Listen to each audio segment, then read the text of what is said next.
சொர்க்கத்தின் பெண்ணை உனக்கு காட்டவா என்று கேட்டார்கள். என்ன கேட்டார்கள்? சொர்க்கத்தில் இருக்கக்கூடிய ஒரு பெண் நமக்கு மத்தியிலே உயிரோடு வாழ்கிறாள், அந்த பெண்ணை உங்களுக்கு காட்டவா என்று கேட்டார்கள். அந்த நபித்தோழர் சொன்னார், காட்டுங்கள். யார் அந்த பெண்? சொர்க்கம் செல்லக்கூடிய அந்த பெண் யார்? என்ன தன்மை அந்த பெண்ணை சொர்க்கத்தில் நுழைவித்தது? காட்டுங்கள். ஒரு பெண்ணை கை காட்டினார்கள். அந்த கருப்பு நிறத்தில் இருக்கக்கூடிய அந்த பெண் தான் என்று. ஏன் தெரியுமா? அந்த பெண் சொர்க்கத்தின் பெண்.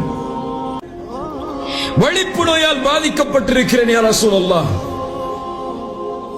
எனக்கு வீட்டில் அது ஏற்படுவது பற்றி கவலை இல்லை, ஆனால் மக்களுக்கு முன்னால் சந்தைகளுக்கு சென்றால் திடீரென்று ஏற்பட்டு விடுகிறது. அந்த வலிப்பு நோய் ஏற்பட்டால் என் ஹிஜாப் கொஞ்சம் நவண்டு விடுகிறது என்று சொன்னார்கள். நான் மறைக்க வேண்டிய அந்த ஹிஜாபில் உள்ள விஷயங்கள் வெளிப்படையாக மாறிவிடுகிறது யா ரசூலல்லாஹ்.